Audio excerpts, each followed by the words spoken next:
Jill, how are you? I'm doing well, Ryan. Thanks for having me on your podcast. I'm super excited. Like you and I were just chatting. So you were on John Warlow's podcast, and that's how I came across your story there. And I think actually I saw your name on the Small Giants community too, if I was not Yes, mistaken. that's right. And so Yep. Bo Burlingham have been on my show, and so has Paul Uh, Spiegelman, and I love that community. And actually, that we got some friends yes, that I don't know if you would have known Dan Golden from Be Found Online from Chicago.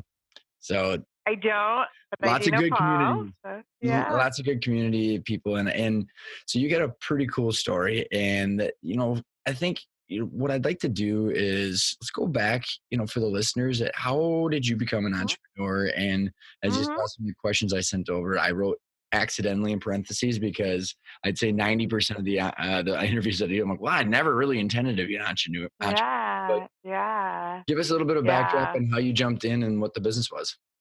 Yeah. And I mean, I could go way, way, way, way back to even college, but I actually don't think I'm an accidental entrepreneur. I think I always wanted to be an entrepreneur. And my dad was a civil engineer, and he did not want me to study business because he felt like business people just move paper around, and to be an engineer or a computer scientist is building something of value. And my mom didn't want me to be a business major because she thought I was too creative, and she wanted me to use my creative talents.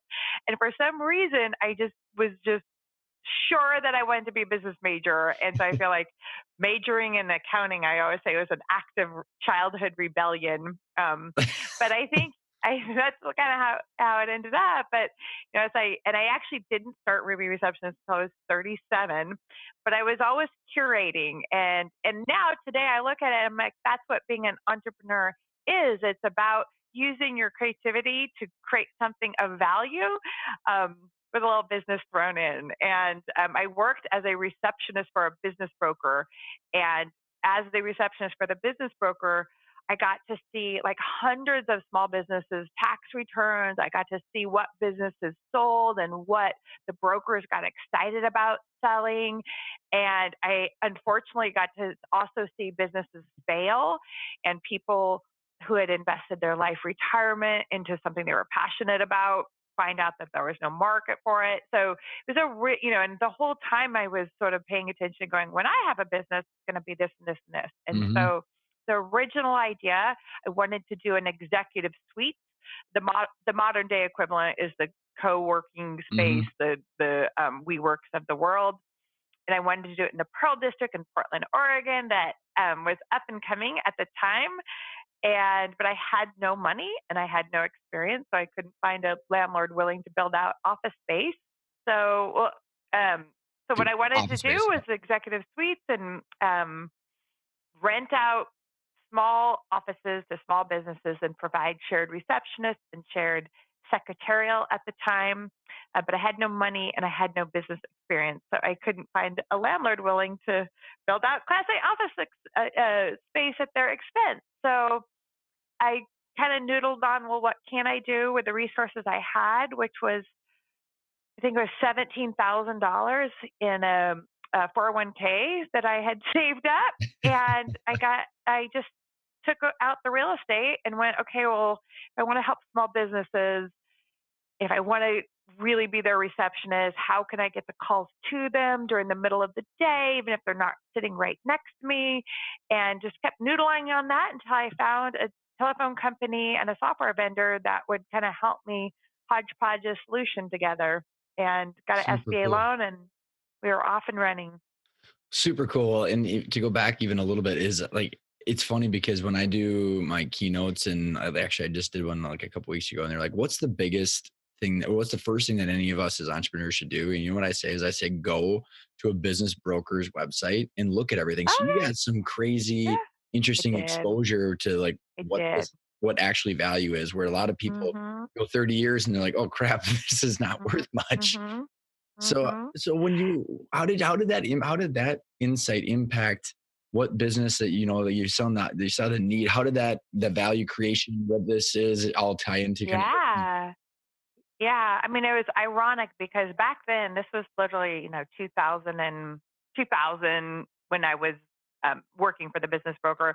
And the big popular businesses that everyone got excited about was manufacturing, and they felt like service businesses had no value because your talent walks out the door every day. Your service Mhm. walks out the door every day. And I kept like, I just was like, yeah, but service revenue is recurring, and machine, like manufacturing requires capital expenditures and all these legacy business brokers. I was just like, no, no, no. If I ever start a business, I want a recurring Stuff. revenue stream.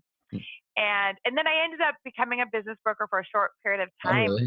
And right around then it was like, and it was ISPs. It was these dial up. I'm totally dating myself, but the No, dial up really? ISPs. There's all these local providers, and there was a lot of roll ups going along. So I represented the sale of small business, no, those small ISPs to. Bunch of I PBXs, represented right? them. Yeah, that's right. And there's huge insights there because I got to see, and that recurring revenue piece, those ISPs were trading on multiples of revenue, and in traditional business brokers it was very modest, like 2 to 3x EBITDA, or Mhm. income.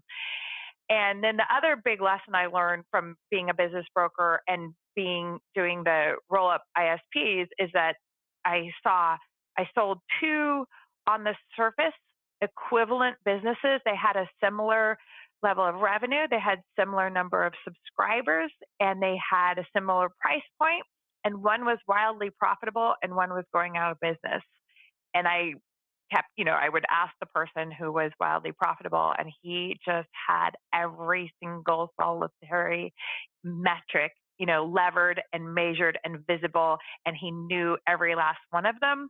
And it was really the difference on execution, about running a profitable business versus, every month being sort of month to month on So how did you survival. find your first customer? So what was like the first year like? I mean, how did you take that 17 grand and what was the SBA loan for and kind of what was your goal Yeah. and vision of it?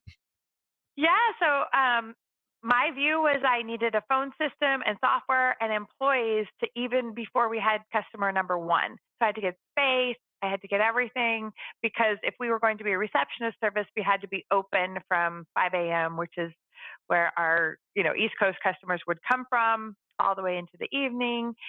And so I, like, all of it was pretty much out the door, personal guarantees on the space and the SBA loan and the phone contract. I signed my life away before we even had customer number one, and we did not get customer number one until, I think, we launched June 3rd to be live and to advertisement. We did not get that first customer until the end of June. And I actually remember him asking, how many customers do you have? And I remember saying, Now we're one. working towards, we're working towards 20 is what I said, because I didn't want to lie. And I think he's still with us, and as a software engineer in New York City. And we finally told him that he was our first customer. And That's awesome. um, yeah, it was a lot of gut wrenching times, because again, we were paying people to ensure that we were there to answer phones from morning to night, and when we only had a customer, like then 20 customers, and they, each of them maybe got 10 phone calls a day. It took a long time to get, What's the economies of scale. the 15-year overnight success, right? Yeah, that's right. Exactly.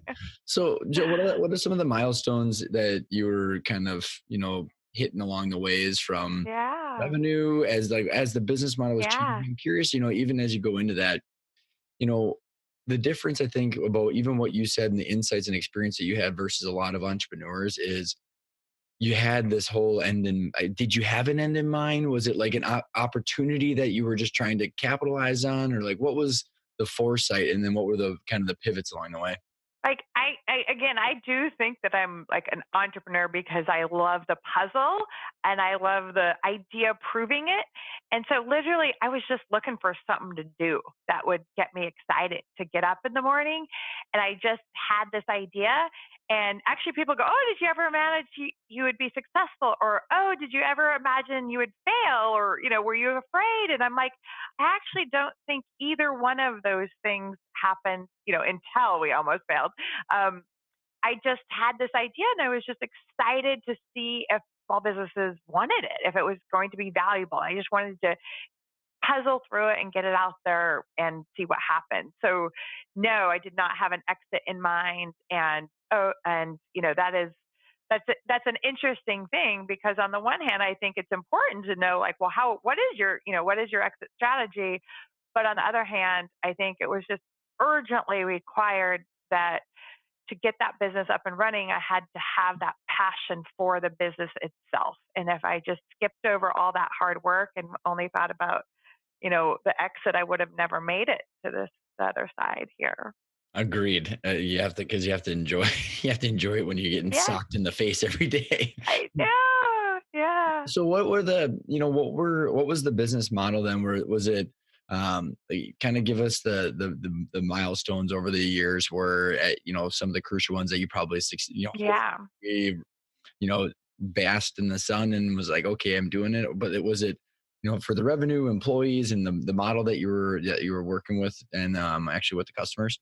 Yeah. And we are a metrics driven business. And we are we're this competing forces, because we are about personal connections and winning our small business customers new business by creating this really wonderful experience. But you don't answer 50,000 phone calls a day and not measure everything. There's also the least hidden secret around is I'm a pretty competitive person. And so we are Oregon's record holder for consecutive years on Oregon's fastest growing companies private 100 list. And the first milestone was making what they call Lighthouse Award, which is to make it 5 consecutive years.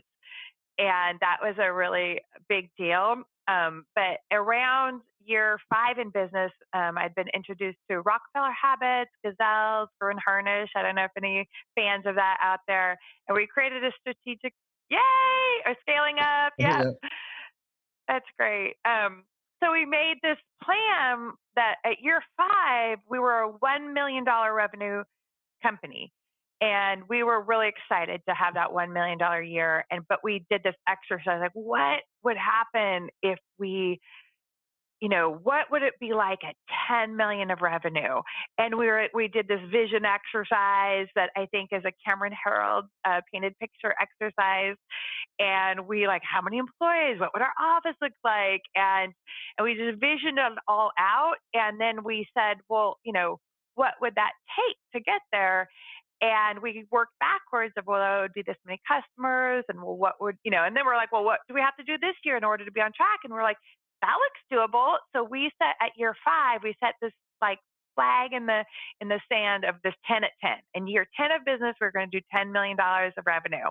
And we literally said at 5 years, at year 5 when we were a $1 million company, and we just plugged at it. And by the way, the 10 year was 2013. So this was during the 2008, 2009, economy going the other direction. And I'm excited to report that 2013 was our 10 at 10 year, and we did something like 11 million in revenue. Oh So my that was gosh. a huge, huge, huge milestone. And then, so of course, then we were like, okay, so Now what? year 15 at business. Yeah.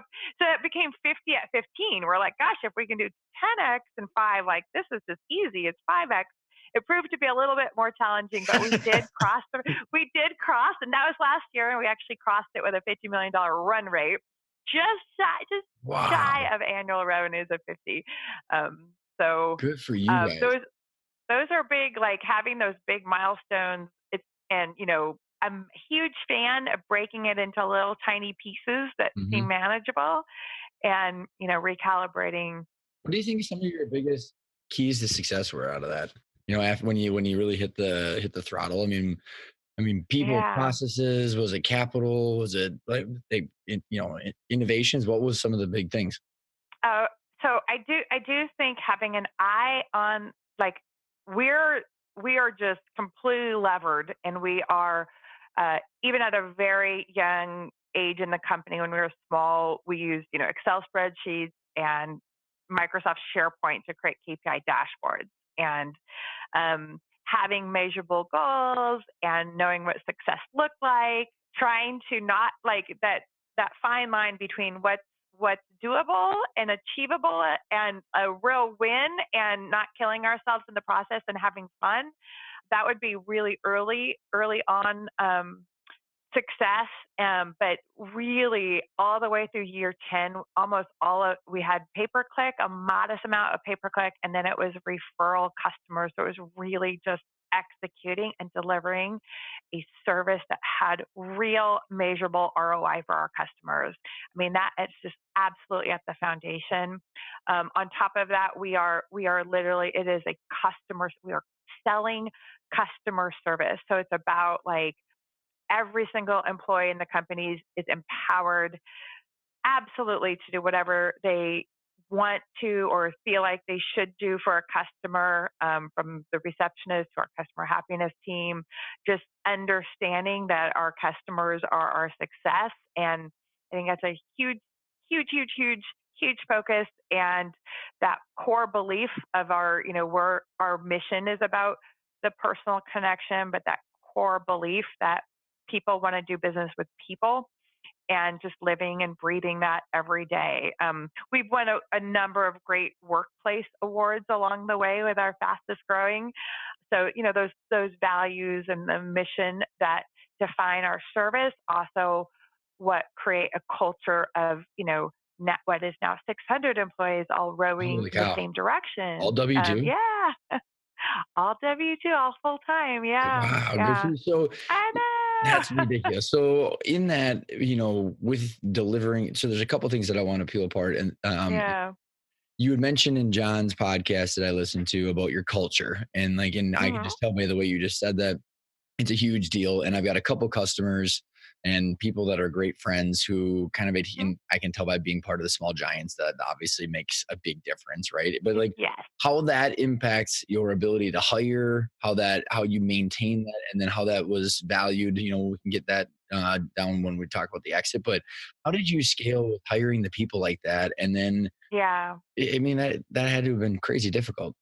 Yeah, and even today we're hiring, a ton, and we have 13 applicants for every receptionist opening. Even in this economy, we do 8 interviews and like 3 face-to-face interviews for every one receptionist opening. So that is not a bottleneck for us, but we really recognize very early on. Well, actually, like as a founder business owner, one of the great privileges is you get to run the business according to your own values. And I love people and people connections, and I certainly want to come to work every day with people who want to be there, who Right. who like are inspired to do the work. But you learn those lessons that's what creates success. And but we also recognize on the turnover side, and we actually led the city of Portland back in 2015 with the $15 an hour starting wage, which was a Good for you. $2 bump. That's It awesome. was a $2. Thank you. It was a $2 bump for our receptionist. But what ended up happening is the cost to provide service for a minute of service only went up 2 cents, and it reduced our turnover by about 60%. And the thing about being a fast growing business is that when you are needing to hire for growth, if you're also hiring for turnover out the door, you can, it's a bottleneck. It inhibits your growth. You end up, Mhm. and we've had moments where we actually have a KPI back in the day when we were growing so fast. The receptionists, 40% of our receptionists were in their first 90 days, and it just created chaos.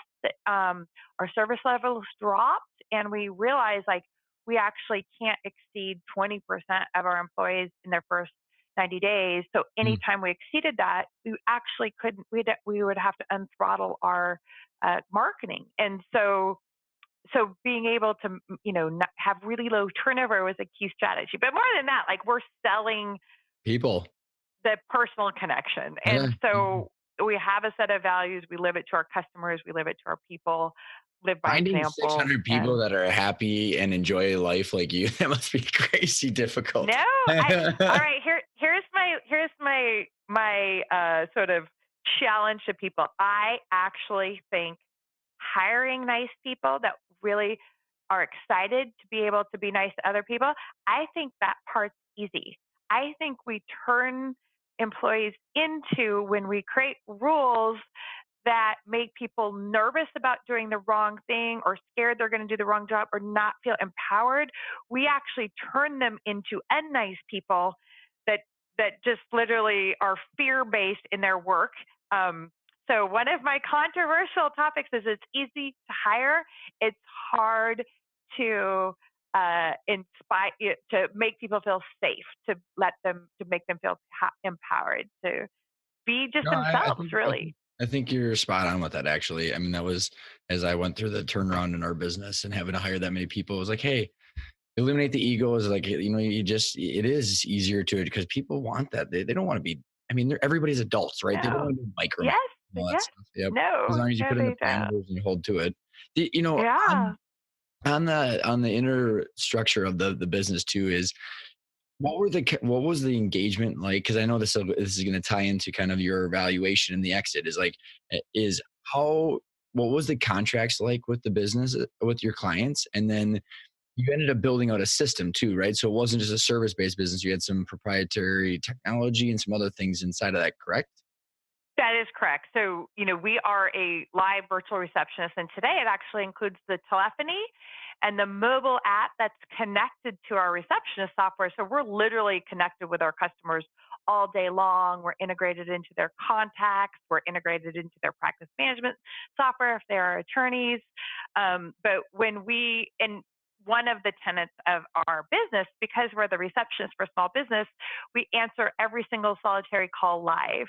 And now we have 10,000 small businesses and 400 and some, receptionists. And now we have also online chat as well. And so we couldn't do that. We had to get onto our own software. So the proprietary software, and that's where the differentiator between service, where all of the talent is in people's head. And if they walk out the door, you've lost your business, versus the technology that basically, we can onboard a receptionist in a couple of days, and we can onboard a customer without any training. Like, we can onboard a customer now in 15 minutes, and whether it's the first or the 100th call, that business is going to get the same friendly experience with the know-how and the knowledge that's going to make us sound like we're right in the office. So the technology piece was a core part of why we were valued as a tech-enabled service company on multiples of revenue rather than a traditional service business. And today, the tech, yes, yes, Well, no, I was going to say, yeah. I mean, yeah, multiple of revenue for a tech business is a little bit different than how law yes, firms, CPA firms are valued, right? I that's mean, right. Yes, so what was it triggering? Like how like if you're having that much fun, you're growing that much, and you're hitting your BHAGs to take the Rockefeller term, right? Is yeah, what yeah. is it that led you to explore other options? Well, and I had reached a point too where in the business I was actually able. It was a beautiful, healthy business, great leadership team. I was actually taking a lot of time outside of the office and just enjoying that as a lifestyle business. And then this investment banker came along and tried to, I was this traditional business broker, as you recall, and we sold businesses at like literally like as low as 1.5 times EBITDA to, maybe 5 or 6. And this guy comes along and tries to tell me, that my business is worth multiples of revenue. And I was like, well, I don't believe you, but if it's true, I'm interested, because I'd already taken a step back. And, it's like, here I am still in the seat. I actually, what ended up happening, and that was the genesis. And then I was really paranoid because it's my baby and these are my people, and I certainly didn't need to do anything. So it was just this, it was like, I'll do the exercise, we'll see what happens.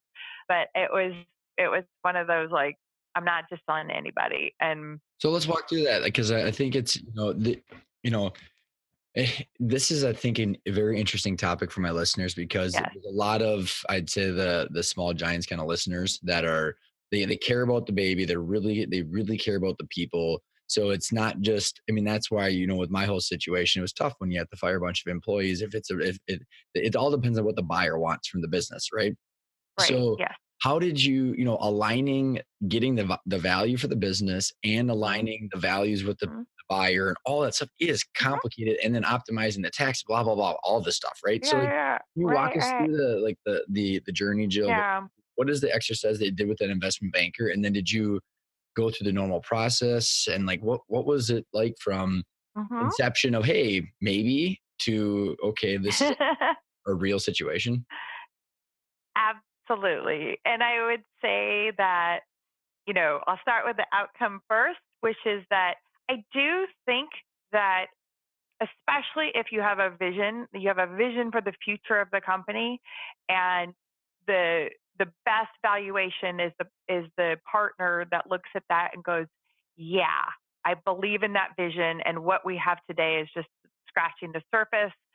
And I believe in the leadership team, which is ironic. It's a really core component of getting the highest value because it de-risks when an investor looks at your team and goes, "Yeah, this team can take it to the next level." Hmm. And also on the culture piece, and this is why I kind of knew that these guys weren't just talking, and they really were going to walk the talk. Is they said, "Hey," they'd invested almost exclusively in software companies. And they're like, "We don't know your business. You built something special.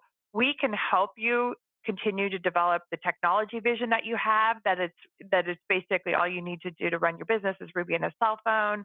That we're sort of like, even though we have W-2 employees, it's very similar to, like you might think of an Instacart today, where you're getting a personalized service exactly when and how you want it, that's Hmm. completely controlled by your mobile app. Hmm. But then at that time, that was a vision, and they're like, "We can help you there. Just don't let us screw up your culture, because that's literally what gives you the differentiated edge." And they felt like our culture wasn't just something that they were talking to. They felt like it was our competitive moat, and that's why nobody else could just come in and repeat what it is we're doing. So a follow-up question on that is the fact that you were taking time off, because I know, like, it not only was my old situation, but a lot of the people that I know is they might not be the technical. So like, let's say they've decoupled themselves from the technical know-how in the business, but Uh they're huh. still Uh huh. Paul Spiegelman, I think he was the chief culture officer, happiness officer. So Mhm. was Yes. that who in your executive team was also able to do that? Did you have other people that were able to take what you've got in your DNA and actually ripple it throughout the business? So this ironic, possibly a bad strategy. Um, but I have long, when we moved to 2 locations and 3 locations, and now we've actually done an acquisition ourselves now, which I can speak to. And it's always been, what's going to happen to the culture. And I'm like, well, culture comes first, because that's what creates the success. And we have what we call people powered culture. So it is nobody on our executive team. It is the frontline people, and then we have our receptionist centers are literally, they are separate from our headquarters, and from the we call them cultivators, but the entry level supervisors all the way up to the site director, all former receptionists. So having receptionists in literally every rank, legacy receptions, that's another thing where turnover is key, because when you have these legacy 10-year employees, when 10 years ago you only had 60 or 70 employees, and they are empowered to keep alive the culture. And we constantly call it a people powered culture, and it's not a top down thing, and it's the only way that, no matter if you're 1 center or 10 centers, that the culture lives on. And so I actually have, not necessarily to everybody's approval or desire, but I've actually kind of removed myself from the day to day, so that eventually, no matter what happens, or whether we open a center on the East Coast and I'm never there, it's not about me at all. Hmm. And I think That's awesome. probably 6 years ago, it long stopped having anything to do with me. And it's just this really cool organic thing That's super cool. that is sort of passed on to everybody as they What as are they the things onboard. that you did to do that? Was it a couple key employees that then they hired like-minded people, or was it like we in our business we call it the 212 program? It was like the 1 degree Yeah. that it helps it boil. Okay, 'cause I mean, I don't know if there's anything that specifically that you did to like maintain that DNA of the culture. Yeah. Well, the empowerment piece is key, but I think, like, the 3 words I use: incent, inspire, empower. Those are the 3 things.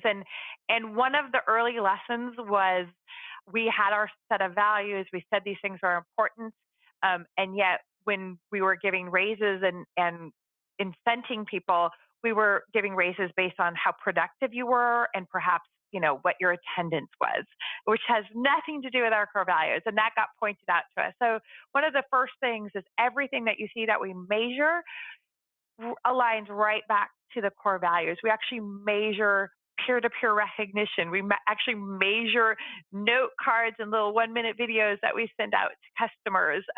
Super So cool. that's one of those things, is aligning our values to what we are actually measuring Hmm. things on. And that's one of the things that people go, oh, that's what this company cares about. Oh, Right. okay, I'll do that. And that lives on. And then from a cultural standpoint, when we talk about empowerment, one of the things, like, we have a wow station, and it is stocked with all kinds of things that come up in phone conversations, like, oh, it's so cold out, or we send them a little, cocoa in a mug, or, oh my gosh, I need another cup of coffee. We'll send them some Portland coffee.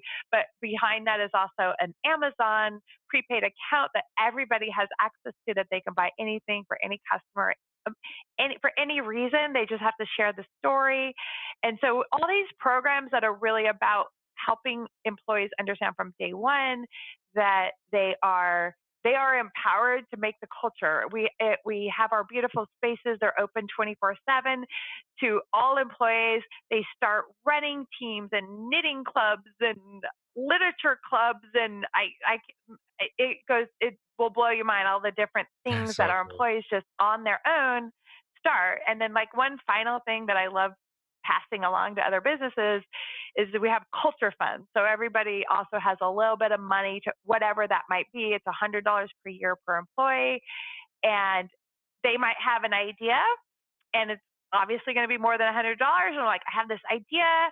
It's like a Kickstarter fund, like, crowdsourcing. I need Hmm. people to donate their culture funds, and then the really great popular things that people actually want to participate in get funded. And the dumb ideas that me sitting up here in the corner office that I think that people like don't get funded. um, That's so, awesome. but this, like, people powered culture, like we say it is, but, like, there's a Actually doing it. lot that we put into place so that it just lives on. And then hiring, talking to the core values, retaining, and we all know that also, letting people go that just don't align with it's the culture is both a gift to them, as well as, a way to protect what we have. So how did you let's go, because I think all that is very tangible for the listeners. And how, going back Yes, to the investment banker and you saying, okay, well, multiple revenue, there's yes, lots of money yes, here, especially if you're doing yes. 11 million. Walk us through.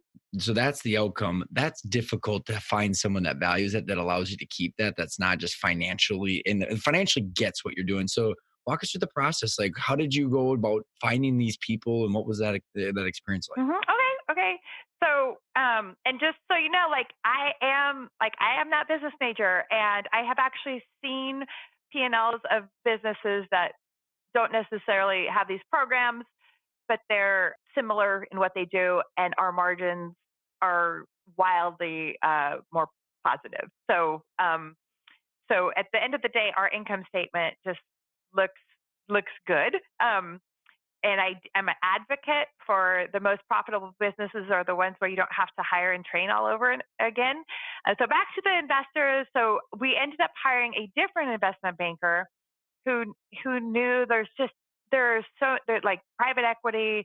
There's different funds for different stages with different interests, and I will tell you the due diligence of what I experienced as a business broker and what I went through with this process, not even in the same ballpark, at like not even close. What do you mean by But that? they ended up, oh my gosh, it was 1,000 times more intense. Um, like, our customer database back to the beginning of customer, like, every invoice we ever sent out had to be validated. It goes on and on and on. But our financial statements and customer records were validated I think it's an very interesting note, thoroughly. though. I honestly is we it's the worst thing that any owner wants to deal with. Why wouldn't you want Mm-mm. to go talk about your WoW fund instead versus like, making sure your due Right. diligence library is kind of cleaned up, but it's a Yeah, full yeah. colonoscopy. It's like And, everything you think about since inception. that's right. Yeah, and like, like just one of the things out there, I had to, in order to close, locate my S corp filing, which is like some random piece of paper from 13 years ago. That was like pretty touch and go. That's like one example. But at the end of the day, like it is about risk, right? So everything you have buttoned up, that's just a little bit less risk, which means someone's just willing to pay a little bit more. And so we ran a process. The process was there was a little, flyer teaser that went out to the most likely suspects. Some strategics moved much. They were just all too slow, essentially, at the time. NDAs got signed, books got sent out. I did 20 something 1 hour video calls like you did, and got 20 some letters of interest, picked the top 8, had face-to-face meetings, all-day meetings with the team, picked the top to allow to bid. And yeah, and and then we picked our favorite, and the investment banker was really, really, really helpful keeping on schedule. And, as a business broker, one of the things that happened is once a seller would accept an offer, they kind of lost their upper hand, and they were kind of on the seller's or the buyer's timeline and kind of at their mercy. And it can create angst and end up killing deals. And the investment banker was really, really helpful just keeping the process going to close. So what I think is interesting is, like one of the things that based on my story is that like having that many options, you don't realize because how many times, Jill, have you heard someone, well, I was at a trade show and my strategic competitor is like, I should buy you, or like a vendor Mm-hmm, or a hmm customer. And you just like, oh, sure, great number, huge number, like let's do this versus what you experienced is 20 different offers or different like like depending on hmm what With those explain how all those were different from terms, conditions, pricing, and how those yeah, buyers had different plans for your business. yeah. I mean, and some just saw it as a straight service business, um, and they valued it as such. And so it was a really, really, really wide range. And the letters of interest Hmm. they were arranged. And then there's this phase two, and then you have your final bid, which was again different than the way the business brokerage works. And here's everyone saw a little bit different, and the parties that were the most competitive were the ones that really bought into the vision for the future, because they saw it and they saw that, and that's where multiples of revenue comes in. That the tech platform at the time was immature. And so there were some parties that were like, yeah, your tech platform's immature, so we're devaluing that, versus some parties looked at that and goes, gosh, we can help you with that. That's just the easy part. We know how to Hmm. help you get your vision created, where you've positioned yourself in the marketplace and the reputation you've had and the growth you've experienced and how efficiently you get customers.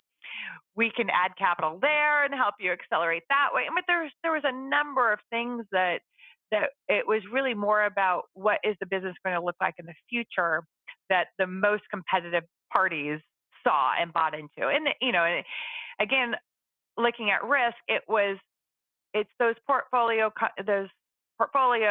that have things in common with your business. So, for example, one of the things about our business is we serve very small businesses, which means the churn on a small business customer is higher than an enterprise, like a big business with annual contracts. It's a smaller revenue, so there's a fear that at some point, even though there's tens of millions of small businesses, that it will be really hard to get customers efficiently. But there's other businesses, other portfolio companies, where if they have another example of success, they go, oh, we know how to do that. We can help you here. We're not afraid of small business. We actually love small business because it's got this huge Hmm. market. And it's some of that.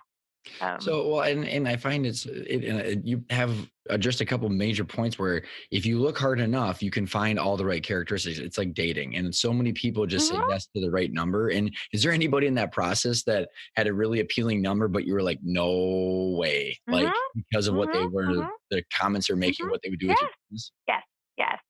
And it was just, I mean, it was just really easy. At the end of the day, most of the people that made it to the finish line, there was alignment there, because you're not going to have the most competitive number if you don't actually buy what it is the leader is saying about the business. So it wasn't but there was definitely some that were like, no, no, no, no, no. You get And then the willies. there was some that there was one in particular, I won't no names, but I really, really, really liked them a lot, but their methodology and the way that they just couldn't get there in the number. Mhm. So But how at the about end of the day, I still like Updata best. So no, it's so cool. And we can kind of, because I know we're going to be short on time here in a little bit, but I'm curious on the deal structure. I don't know, is like, because when you're talking, and I don't know if you're comfortable sharing numbers, I think that I've seen some of those out there. Is you're talking big numbers. So was there any creative things that you wish you did or didn't do on the tax or the estate plan to structure it so you make the most amount of money yeah. out of the actual? Yeah, yeah, yeah. I think it's a, if okay, so You don't have to go into like IRS I tax know code, there's but it's there's a okay. I lot. think I geek I out did on it we too. did we did pretty well. We worked with the accountant and we were, from a tax perspective, we were able to do that. But there's a lot more than just the number. How much, if you're rolling any, how much debt, if any, is anyone going to use put in the business? I was really, really concerned. My concern was the future of Ruby and its employees. And that was like so much more important than any sort of structure, any sort of like tax piece. And that was my obviously there's the Mhm. financial benefit, but at the end of the day, this is again my baby, and the people who shed blood, sweat, and tears to make it what it is, that there was a future for them. And where I got was, I felt like Ruby was in better hands with this partner than if we were to continue to go it alone. And then that made the decision easy. But from a minutia, I know now that there's a lot of things I could have negotiated, Which would have been definitely what? tax structures, and Anything in particular? could like one thing I'm like, could I have, I just rolled a little bit, but I stayed on as CEO. Could I have gotten more shares just vested just by staying in the CEO seat? Could I have could I have negotiated more board seats? Like these things that I just knew nothing about, that I Mhm. didn't think were big deals, and my partnership with Updata has been just phenomenal. But when I learn other people's stories and hear the things that were important to them, it's It's a pretty good key. And story. then Well, I was gonna say, did you do an asset or a stock sale? it was a stock sale. And we actually had to convert from a S corp to a C corp in the same day, and it was a pretty complicated transaction But, in ordinary order to income versus or we capital were gains versus we ordinary we income? were we were able to do it in a way that it was capital gains. But the hard part was, I didn't want to, the part that would have been really challenging. Yeah, if any of it would have been personal, ordinary income, that would have been like a completely different equation. Most people don't even And know that though. then That's so crazy. You're talking lots and lots and lots of zeros. yeah, for sure, for sure. Oh, well, when I was a small time business broker, sort of the asset allocation piece, that was like, if anything was going to like blow a deal up, it was going to be the asset allocation, or whether it's a stock or asset sale. And but but let's see. To Oh, I know. What I rolled common, and the new owners took preferred stock. So that was a surprise to me, and taking the time to understand that, what I was signing up for. And basically, the idea was that, hey, as long as the business grows at 8% in value every year, we have nothing to talk about. And I felt really confident that that would Mhm. continue to happen. So, but those are things like that are surprises that you gotta like, and that's another reason why the investment banker can be super helpful, because they can really help you understand and compare offers apples to apples. Huge, huge point there. And before I kind of get into the final piece of what it's like, been Mhm. working as a partner Yeah. employee, but was there anybody else on the team? Did you have an M&A CPA attorney or any of these people that were helping out on the side too that you saw that were Mhm. had some really good Mhm. pieces of advice that you'd want to share? Uh, Or maybe that's it. Other I'm than trying to think pulling, that no, no, no. Other than pulling like a needle out of a tricky. haystack, more just like how I think the thing is, Joe. Like the point of the question is that so many people don't have these people talking together, and it's like your outcome that they're trying Yeah. to actually solve for, and versus having silos. Mhm. And the reality is like one situation ripples into all the other designations, and I just find it so many times it's difficult. A lot of people they don't have a team that's actually talking behind the scenes. Yeah, and oh my gosh, we had a really big team, and like that whole process, like it was just it was so expensive. I think that was a big shock. But we had to engage our accountants to enable their accountants to do due diligence. We had to have a IT consulting firm validate the security of our technology. You don't get into those big numbers without ensuring someone knows exactly what they're getting. And at the end of the day, you just have to engage professionals to be able to do that. And So it's fair. with I mean, who wants to write a seven-figure check with not knowing what they're getting? You know? No, no kidding. But and if you're comfortable sharing the numbers, I think what you Yeah. sold your tranche for, and then because the whole point is that these numbers pay for themselves, right? Out of what they protect you for, and then like from the risk from the buyer, and then also for you, because wasn't it around 30 plus million bucks or 30? I don't remember exactly what the numbers were for your value of the company, the part of the company you sold. That's the value of the part of the company Yep. we sold. Yes, it was like a $38 million transaction for the majority of Okay. Ruby, and then a couple of like myself, and there was one other tiny shareholder that we rolled them. So what is it So, like and being, we, yeah, when you have a check like that that comes and he hits the yeah, bank, being an yeah, employee of someone else, what has that been yeah, like? You've got the ability to walk out, but you're also still here. What, yeah. 3, 4, 5? How long has it been? I know, I know. It's been like, and I think that's the biggest surprise. Like, I will say my attorney said, Jill, I just want you to know, I have never, when we go back around the second time, I've never seen that CEO in the same seat, like 3 years later. So I just want you to be warned.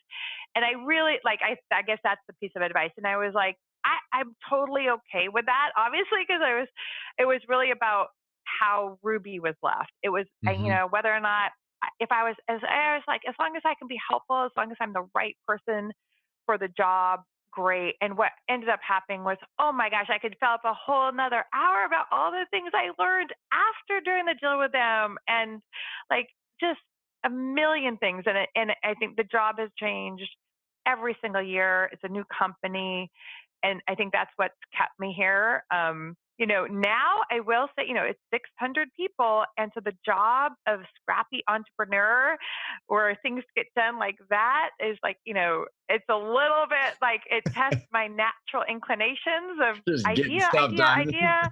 Yeah.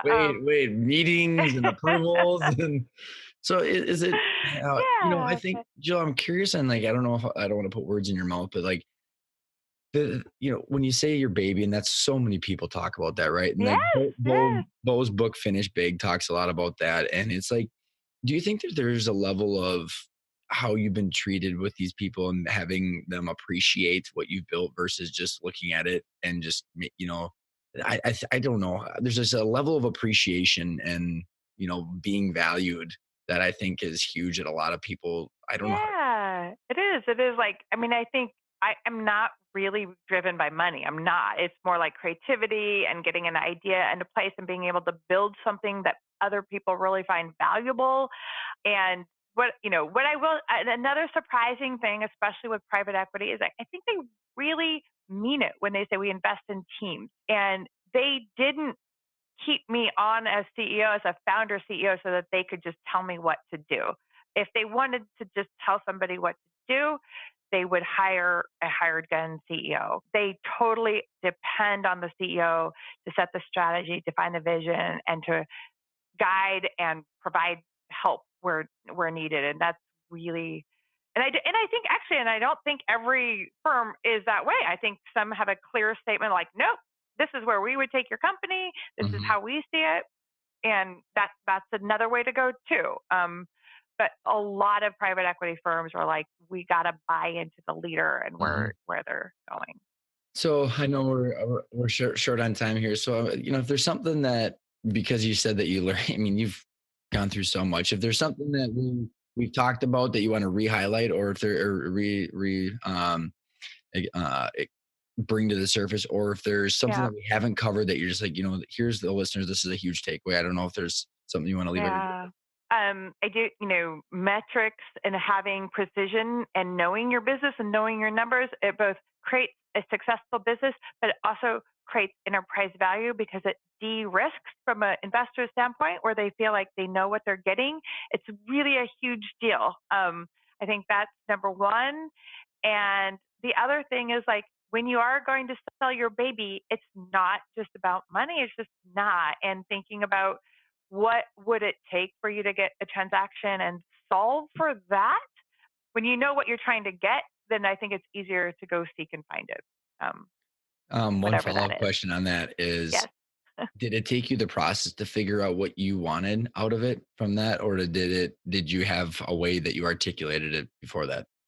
I would say when I started going into the process, I was a little bit, in fact, I was dramatically more removed from the day to day business.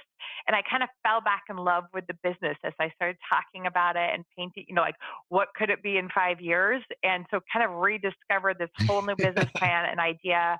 And then like had the help and backing to go do it. That was probably of everything, the biggest surprise. I just became right back at the starting point, excited to go launch That's super again. cool. So if the listeners want to follow you, get in touch with you, what's the best way Yes, to yes. reach out to you? So our website, callruby.com. I have I think Jill Nelson PDX is the Twitter. I don't post very often, but you can reach out to me on LinkedIn. I'm Jill Nelson, founder and CEO of Ruby Receptionist. Thank you so much for coming on the Yeah. show, Jill. I had a blast. Well, thank you so much for having me. It was a blast too. This in.